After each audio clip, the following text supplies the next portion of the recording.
How to install Pikashow on your Google TV. So you have to follow these steps. So first of all, press the home button on your Google TV remote to go to main screen. Navigate to the setting icon in the top right corner of your Google TV screen.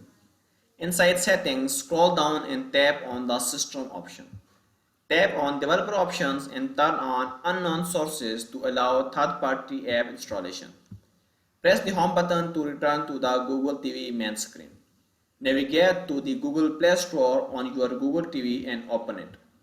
In the Play Store search bar, type downloader and hit enter to find the app.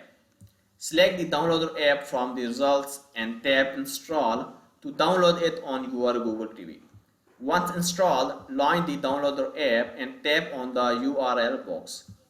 Type in the Pikashow APK download link in the URL box and tap go.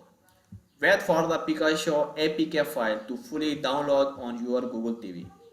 Once downloaded, tap install and wait a few seconds for the installation to complete.